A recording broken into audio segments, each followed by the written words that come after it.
Lagyan ko rin ng mantika. Lagay sibuyas.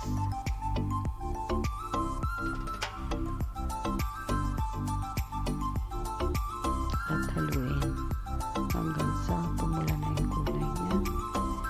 Then, isusunod natin ang chicken.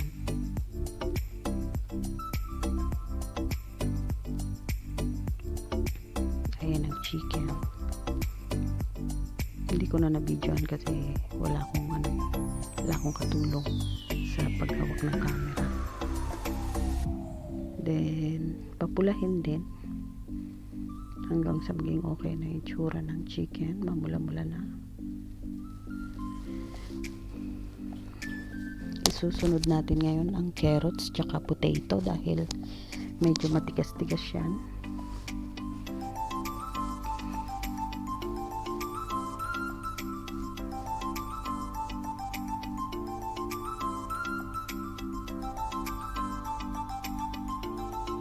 Ang hirap kapag walang sabitan yung camera kasi dalawa lang yung kamay natin, kaya nakahawak yung kanang kamay ko sa camera.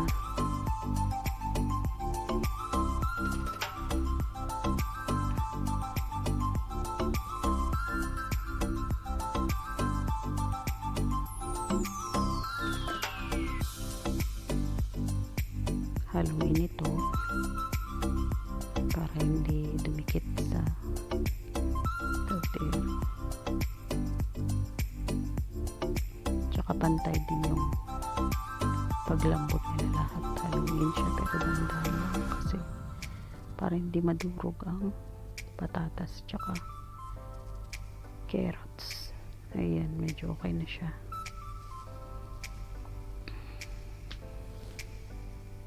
Ilagay yung black pepper.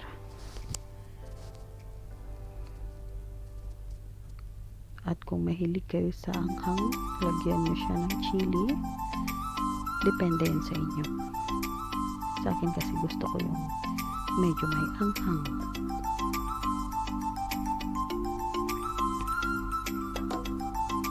Then magic sarap para pampasarap.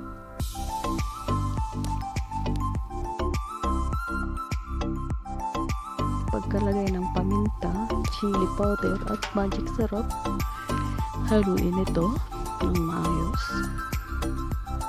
Ayan. Ang hirap talaga pag wala tayong katulong sa paghahawak. Ayan, nilagyan ko ng mainit na tubig yung mga sitas Afritada mix at nilagay ko siya sa kaldero.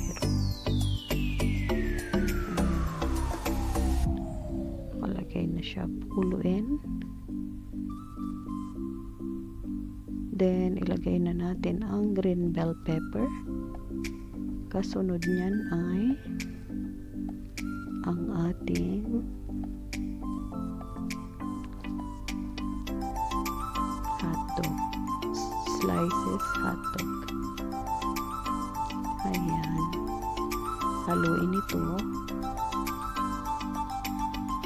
Haluin siya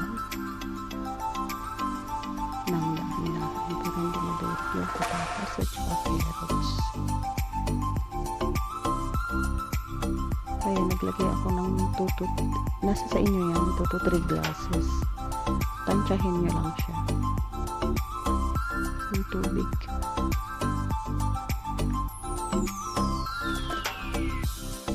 Takpan at pakuluin. Dapat mahina lang ang apoy.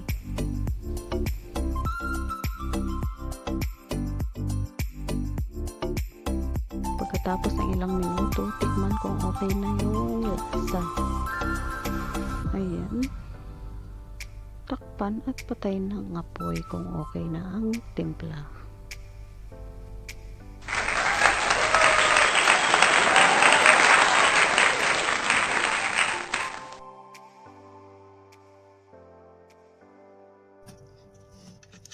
Tayo.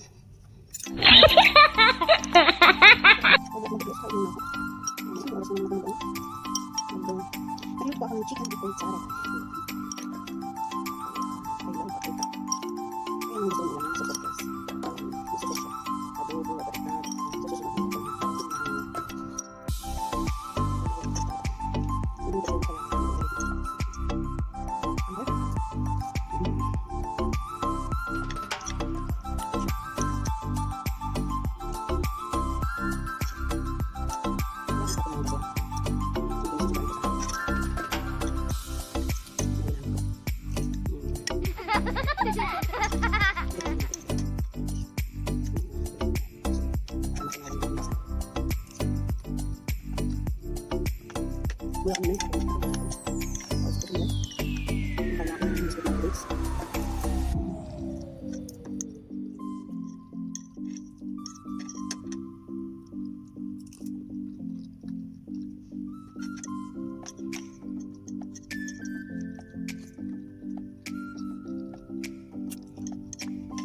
Hindi ako matos na. Minsan gusto na ko ng chicken steak. Kasi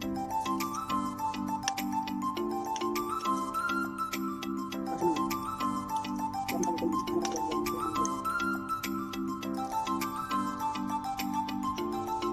Hindi ko gusto.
Nasa akin ang mahal.